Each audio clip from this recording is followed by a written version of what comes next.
Welcome back to CAD বিল্ডের। এই লেসনে আমরা ক্রিয়েটিং অ্যান্ড ইউজিং গ্রুপ সম্পর্কে জানবো অটোক্যাডের। চলুন শুরু করা যাক।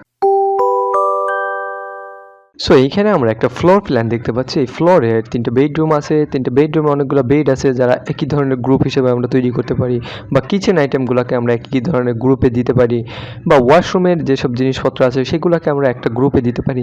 সো এইরকম করে আমরা অটোক্যাডে গ্রুপ তৈরি করতে পারি এবং গ্রুপের মাধ্যমে আমরা আমাদের ড্রয়িংয়ের জিনিসপত্রগুলো অনেক সহজে সিলেক্ট করতে পারি। সো গ্রুপ তৈরি করার জন্য আমরা এই গ্রুপ প্যানেলে চলে যাব এবং এইখানে বড় গ্রুপ আইকনটা আছে যেটার মাধ্যমে আমরা গ্রুপ তৈরি করতে পারবো। তো এখান থেকে ডিরেক্ট ক্লিক করে আমরা গ্রুপটা নিতে পারি।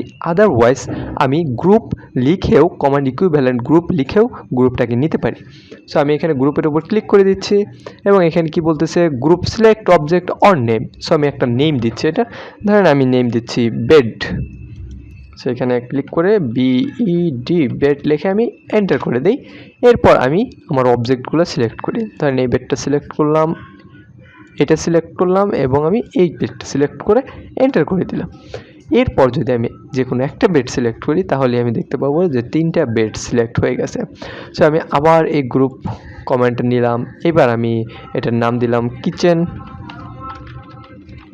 কিচেন দিয়ে আমি এন্টার করে দেই এবং এইখানে যে কিচেন প্রোডাক্টগুলো আছে, তারপর এখানে ফ্রিজটা আছে, না সো কিচেন প্রোডাক্ট দুইটা আমি সিলেক্ট করলাম এবং এটারকে আমি এন্টার করে দিলাম।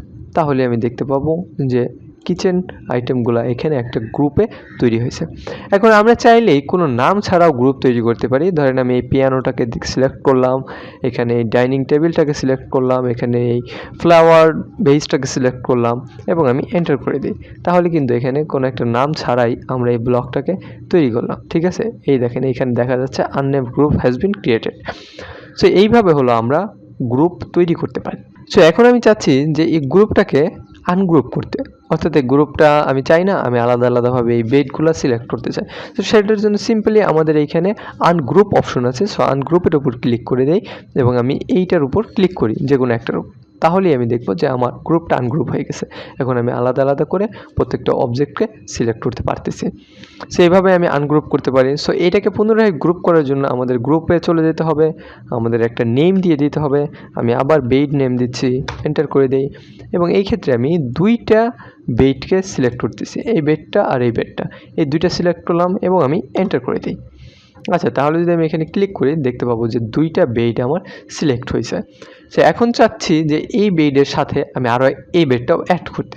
তো সেটাও আমরা করতে পারি। সেটা করার জন্য আমাদের এইখানে একটা অপশন আছে, সেটা হচ্ছে গ্রুপ এডিট। সো গ্রুপ এডিটের উপর ক্লিক করতে হবে, দেন আমাদের গ্রুপটাকে সিলেক্ট করতে হবে। সো আমি এই গ্রুপটাকে সিলেক্ট করলাম। এবার আমি নিচে অপশন দেখতে পাবো যে অ্যাড অবজেক্ট অথবা রিমুভ অবজেক্ট। সো আমি অ্যাড করতে পারি অথবা রিমুভ করতে পারি। সো আমি আপাতত অ্যাড করতে যাচ্ছি। সো অ্যাড অবজেক্টে ক্লিক করি, এই অবজেক্টটা আমি অ্যাড করতে যাচ্ছি। সো এটার উপর ক্লিক করলাম এবং আমি এন্টার করে দিই। তাহলেই আমার এই গ্রুপটা অ্যাড হয়ে গেছে, অর্থাৎ এই বেডটা এই পূর্ববর্তী গ্রুপটাতে অ্যাড হয়ে গেছে। ওকে, সো এইভাবে আমি চাইলেই এটাকে করতে পারি। এখন একটা বিষয় খুবই গুরুত্বপূর্ণ, সেটা হচ্ছে গ্রুপের ক্ষেত্রে এই যে এইখানে একটা অপশন আছে গ্রুপ সিলেকশন অন অথবা অফ। সো এটাকে আপাতত অন করা আছে। যদি আমি এটাকে অফ করে দিই তাহলে এই যে বেডগুলোকে আমি গ্রুপ করেছিলাম বা এইখানে এই জিনিসপত্রগুলো আমি গ্রুপ করেছিলাম, গ্রুপ করা সত্ত্বেও এগুলো আলাদা আলাদাভাবে সিলেক্ট হচ্ছে।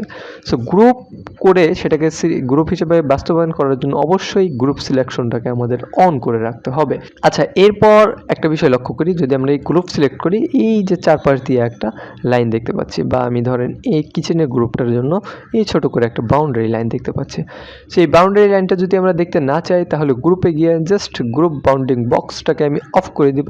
এবার যদি আমি এটাকে সিলেক্ট করি তাহলে আর কোনো বাউন্ডারি লাইন আমি এখানে দেখতে পাচ্ছি না। ওকে, সো এইভাবে আমরা এটা করতে পারি। এখানে একটা বিষয় লক্ষ্য করি, যখন আমরা গ্রুপ বাউন্ডারি বক্সটাকে অন করে রাখি তখন আমরা গ্রুপ করলে সেটার জন্য একটা সিঙ্গেল গ্রিপ পাই। ওকে, যেটা দিয়ে আমরা এটাকে মুভ করাইতে পারি বা অন্যান্য কাজবাজ করাইতে পারি। কিন্তু যখন আমরা এই গ্রুপ বাউন্ডিং বক্সটাকে অফ রাখি সেক্ষেত্রে আমরা আলাদা আলাদা গ্রুপ এই কি বলে আলাদা আলাদা গ্রিপ পাই প্রত্যেকটা ব্লকের জন্য। সো সেক্ষেত্রে আমরা আলাদা আলাদা করে এটাকে মুভ করাইতে পারি বা এডিট করাইতে পারি, কিন্তু একই গ্রুপে থাকা সত্ত্বেও। সো এইভাবে আমরা গ্রুপ বাউন্ডিং বক্সটাকে ব্যবহার করতে পারি এবং অন্যান্য প্রয়োজনীয় এডিট আমরা এই গ্রুপ ম্যানেজারে যা করতে পারি, যেটা সম্পর্কে আমরা পরে জানবো।